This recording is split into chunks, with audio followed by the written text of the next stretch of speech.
también al manejo del software. Aquí volvimos y entonces vamos a mostrar la presentación de una manera más rapidita. Ya hicimos, vamos a mirar este otro caso.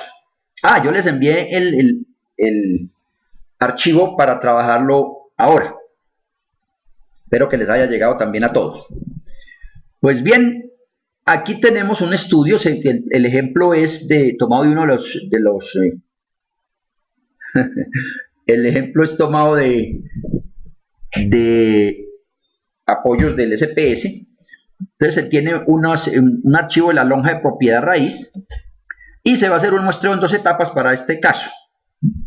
Pero lo selecciono porque también vamos a mirar que tiene lo que aquí llamaron condados, que es similar a municipio, a provincia, y tenemos a subregión incluso. Tenemos 1, 2, 3, 4, 5 subregiones o 5 condados para estimar los impuestos, estimar algo de dinero. ¿Qué pasa aquí? Condado puede ser sinónimo de región o provincia. Población, que es otra variable que se tiene en el archivo, es sinónimo de municipio o colina, o sea, más pequeño.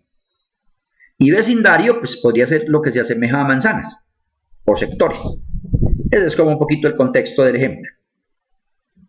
Les envié el archivo property y el nombrecito que tienen ahí para no pronunciarlo mucho.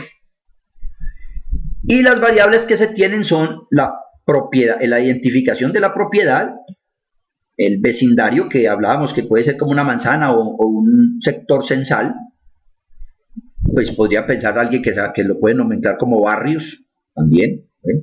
Población, ya dijimos, condado, que es lo más grande, y 2 variables, una de años y otro del valor de la tasación, ¿cierto? O sea, lo que dicen como especie del valor de la propiedad, pues lo que más o menos estima. Ese es nuestro archivo. Y resulta que se diseñó este plan. Y ahí de una vez ya dejamos de lado por ahora, el tema de ese 4 que tengo en un recuadro. ¿Cuál fue el diseño? Se hizo estratificación en una primera etapa del condado, o sea, la subregión, hagámosle de cuenta, en un conglomerado según lo más cerquita, que era algo así como barrios o provincias, en fin. Muestreo aleatorio simple. Y se dijo que vamos a coger 4 unidades. Pero esas 4 unidades, ahí es donde yo menciono que pudo pensarse en coger 4 y en coger 10. Y empezar a hacer estimaciones de la variable objeto de estudio hasta ir llegando a una que nos dé una estimación adecuada o una desviación, un error de muestreo bajo o más bajo que los otros. Esa es la mecánica. En muchos, como se ha visto ya, pues se dice, vamos a coger 5 porque más o menos es casi todo igual. En fin, otras razones subjetivas, digámoslo así, pero con argumentos. Y ahí hablan del tema de las probabilidades de inclusión. Luego, en la segunda etapa, se trabajó el vecindario, como está ahí, y se dijo que se escoge el 20%. Miles de razonamientos para eso. Pero reitero, es complejo porque pueden haber muchas combinaciones, 4 con punto 2, 8 con punto 1, etcétera, etcétera. Bien, no quise dejar de lado, al menos, mencionar que el SPS y así muchos otros software tienen diversas posibilidades de muestreos en la primera etapa. Hay algunos que se pueden hacer en la primera etapa y otros son exclusivos de otras, ¿no? Este pantallacito, si ustedes como lo van a tener, ahí se ven que hay varios: sistemático simple, secuencial simple y de otras opciones. Eso lo que implica es, a mi modo de ver, que definitivamente las posibilidades de diseñar un muestreo son supremamente amplias y dependiendo del grupo habrán muchas opciones, pero también con argumentos casi todos. Ahí me tomé la agüita. Y aquí en la diapositiva van a ir algunas definiciones. El aleatorio simple ya sabemos, digamos que ese nos posibilita de alguna manera algunos cálculos a posteriori. Es decir, cuando después ya vamos a hacer estimaciones de la variable objeto de estudio después de tomar la muestra, o sea, ir a campo y obtener las mediciones, pues este es uno de los, digamos, más simples para trabajar las probabilidades de inclusión, por ejemplo. Y de ahí lo voy a mantener para explicar esa parte más fácil. Pero hay otros como el sistema sistemático simple, donde ya de alguna manera lo mencioné. Se selecciona una unidad aleatoria dentro del primer intervalo y luego se va brincando, como se dijo ahora, el sistemático. Diferentes opciones. Yo creo que en la parte de alimentos, que hace ahorita no la menciono tanto, son frecuentes, porque si vamos a hablar en cuestión de haciendas donde hayan matas del mismo café o matas de algún producto agrícola, el ir sistemáticamente es mucho más prudente que coger al azar, porque uno trata de barrer como toda la parte de la hectárea o donde esté el sembrado. Son opciones pues que nos dan posibilidades. Probabilidad proporcional al tamaño, otra posibilidad, método de primera etapa, solamente serviría en la primera, pero también ha sido usual, o mucho se sugiere estos procedimientos, porque coge más de donde hay más. Y esa es una posibilidad, o sea, una opción que también se ha dado mucho, pero que cada vez se mira con cuidado, porque no siempre lo más grande es lo que implicaría tener mayor información de lo que estemos hablando. ¿Listo, Cecilia? Buenas noches. Que le va bien por allá. Muy bien. El muestreo sistemático proporcional, algo similar a lo que hablábamos, pero ya de manera brincando, ¿no? Salto determinado n, o hay también definidos para determinado tiempo. O sea que lo que quise traer a colación es para que observen que hay muchas posibilidades y hay que leer más, ¿cierto? Otros menos comunes y menos conocidos, como el mismo método de Brauer proporcional al tamaño, pero son menos usuales porque nos ponen como más reglas, ¿sí? Aquí dice un método que selecciona 2 conglomerados de cada estrato. Ya nos están condicionando. Habrá que mirar casos especiales, áreas del conocimiento específicas que de pronto se apliquen a que dentro de cada estrato necesitemos 2. Pero no es lo más común tampoco. No lo veo así. Pero lo menciono para decir, hay muchas posibilidades. Muy bien, hablemos un poquito de las probabilidades de inclusión, que estos temas sí hay que entenderlo pues como todo bien, pero es como más usual en el lenguaje de los muestreos polietápicos. Y el peso es el mismo W que hablamos ahora, cuando la inquietud de Jesús. Los pesos son básicamente ese factor que yo le estoy dando más poder a unas categorías que a otras. Y se originan con las probabilidades de inclusión. Entonces, ¿qué tengo ahí? Bueno, la clave para uno encontrar los factores de expansión, que también se solicitan mucho en estos niveles de muestreo, de muestras complejas, que llaman así, pues es definitivamente tener esas probabilidades, pero no solo la probabilidad de inclusión de la primera etapa, sino cuál es la probabilidad de inclusión en la segunda. Y si hubiese una tercera, ¿cuál es esa probabilidad? Y ahí es lo que nos va a dar entonces también, de alguna manera, estimaciones de los errores. Por eso entonces sí hay manera de uno definir cuál sería el mejor número de conglomerados, pero entonces es laborioso. Entonces uno empieza en 2, 3 tal vez escenarios y por ahí va tomando una decisión. Ahora, si ya tiene muchas otras posibilidades y las herramientas necesarias, pues se puede hacer toda una gran simulaciones pues de diversas combinaciones. Aquí tenemos entonces ya la muestra aleatoria, el muestreo aleatorio simple, en primera etapa, con el esquema que traemos. ¿Cuáles son las probabilidades de inclusión? Pues ya sabemos bien que las formulitas no es que nos gusten mucho, pero ya lo vamos a captar el mensaje.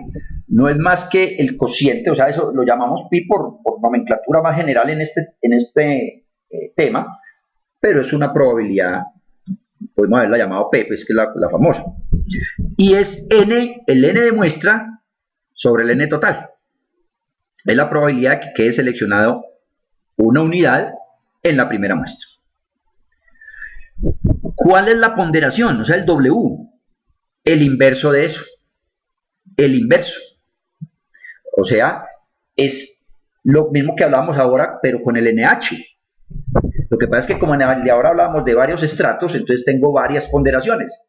En este ejemplo, en este esquema más simple, para arrancar por ahí, pues no tengo necesidad de ponerles tantas su índice.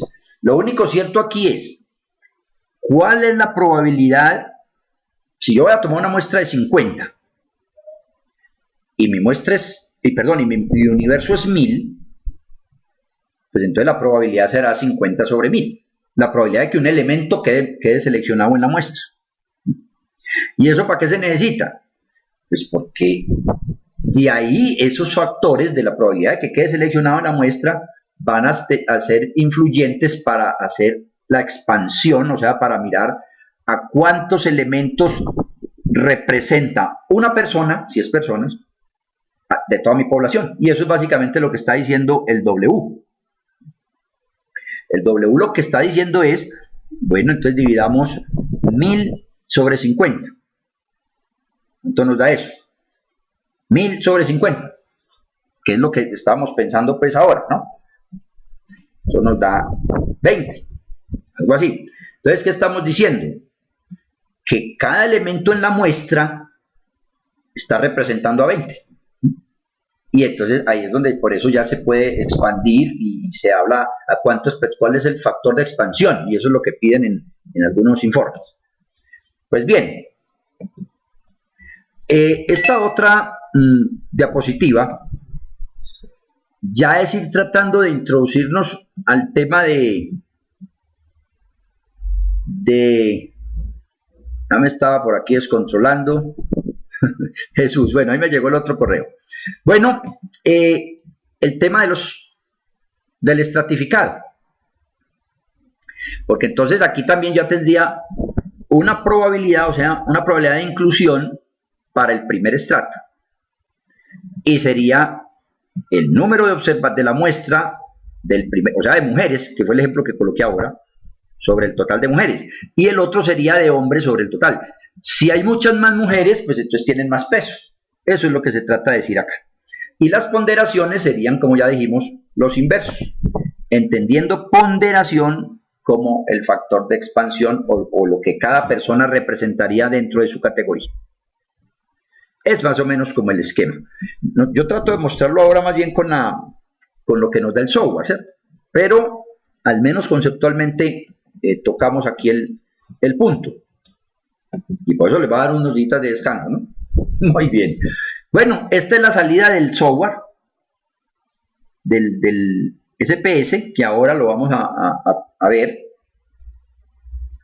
Y ahí hay una probabilidad de inclusión, la segunda columna, punto 44. Pero eso sería para el primer condado. Y es un n sobre otro n, ¿cierto? Entonces es como lo que vimos ahora. El n de muestra sobre el n total. Y si ustedes hacen el 1 dividido punto 44, o sea, el inverso, pues nos va a dar 225. Este punto 44 no es eso, sino que tiene más 4. Yo ya hice pues obviamente la operación, y es punto 44, 44, 44, bueno, todo ese cuento, con mucho más decimales. Vamos a mirarlo aquí entonces. ¿Cómo sería? Y pongámosle varios 4, que fue la probabilidad de que quede en ese condado, ¿no? Y si le hacemos el inverso, ahí da 225. 225, que es lo que tenemos acá. En otro condado más abajo, pues obviamente habrá otra probabilidad de que una persona de ese condado quede seleccionada en la muestra. Y al hacer el inverso me va a dar otro valor de expansión. Eso fue en la primera etapa. Pero en este caso también dijimos, ahora volvemos a hacerlo, pero en la primera etapa dijimos que cogíamos 4 conglomerados. Del ejemplo. Yo hubiera jugado con 6 y miro después cómo me da las desviaciones y voy seleccionando. Para la segunda etapa, la probabilidad ya era punto 19. Pero entonces, ¿qué pasa?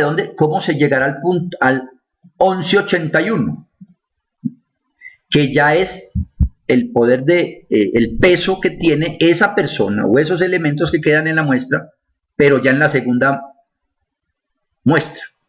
Primero se selecciona un condado, ahí hay una probabilidad, y luego se va a seleccionar otra unidad de análisis y hay otra probabilidad, y luego entonces eso hay que tenerlo en cuenta. Por eso es que aquí viene la otra justificación. Por eso es que los indicadores, bien sea el promedio, bien sea la proporción, no se calculan tal cual como si fuera un muestreo aleatorio simple que es sumo y divido. No, hay que tener en cuenta estos términos. Porque el muestreo va por etapas. Luego la probabilidad de que una persona al final quede en la muestra no es de tacada, pues que es digamos una probabilidad del aleatorio simple, sino que se va por opciones. Por lo tanto, ya para calcular unos valores de expansión a otros niveles hay que multiplicar las probabilidades. Es decir, ¿cuál es la probabilidad de que una persona quede en la muestra? Pues primero que quede su condado, punto 44. Después que lo seleccionen, entonces sería multiplicar punto 44 por punto 19. Insisto, eso tiene pues más decimales. Vamos a mirar aquí algo así como punto 4444 por punto 19 y no sé qué más números hay, no recuerdo. Eso nos da este numerito, y si le hacemos el inverso nos está dando 1180 y tanto, que es el que tenemos en el acumulado. O sea que estos pesos, weight, por eso viene el W, no lo había mencionado ahora, weight, esos pesos vienen de los inversos de las probabilidades, en este caso una probabilidad conjunta, probabilidad de que encuentren su condado o su municipio, por la probabilidad de que lo seleccionen a él. Si tuviéramos 3 etapas en un colegio, habría que decir, ¿cuál es la probabilidad de que quede el colegio? Hay una probabilidad, pero hay que mirarla, hay que saberla, pues. Y si queda en la muestra, ahí no la van a mostrar. Luego la probabilidad de que seleccionen el salón. Puede que ser que ese colegio tenga 10 salones, pero otro colegio tendrá 15, entonces las probabilidades cambian. Y luego la probabilidad, ese salón puede tener 20 personas, pero otro tendrá 25 y otros 34. ¿Cuál es la probabilidad de que seleccione a Juanito de ese salón? Otra probabilidad distinta. Entonces, ¿la probabilidad cuál es de que salga el señor? El producto de esas probabilidades. Por eso al final habrá la probabilidad de que uno lo encuesten en esas cuestiones que dicen aleatorias, pues casi nunca, uno nunca lo encuesta, porque mucha gente. La probabilidad es muy pequeña, usualmente. Y entonces el poder de expansión pues será para muchas personas. Este es más o menos el tema de las probabilidades de inclusión, que reitero, hay que leer más en el puntico, pero que ya vamos a tratar de estas semanas sin sesión, o esta semana que viene sin sesión y el jueves, puedan leer y tener un espacio solo para inquietudes cuando me lo vayan solicitando. Este es un ejercicio que, como yo les envío la presentación, pues también tengo que enviarles el archivo que tenga las variables necesarias para poder que ustedes trabajen al menos otro caso. También he dicho que algunas personas que están haciendo sus propios trabajos, pues este les serviría para ver si les da o no les da, y los que ya envié, pues vuelvan y repitan el que vamos a hacer ya. Y apliquen con los propios, claro está. Aquí hay 3 etapas, y el archivo que les voy a enviar entonces tendrá región, provincia, distrito, ciudad, subdivisión, y es como para que lo traten de hacer en estos días. Ya después les diré cuál es la trampita, pero no ahora. Muy bien, ahora creo que ya nos va a tocar el tema de compartir escritorio, que es donde vamos a tratar de hacer un ejercicio con lo que vimos ahorita, y ahí ya volvemos a refrescar pues todas estas cositas que se van hablando. O sea que viene el tema de compartir escritorio, pero antes de ello entonces voy a suspender aquí la grabación.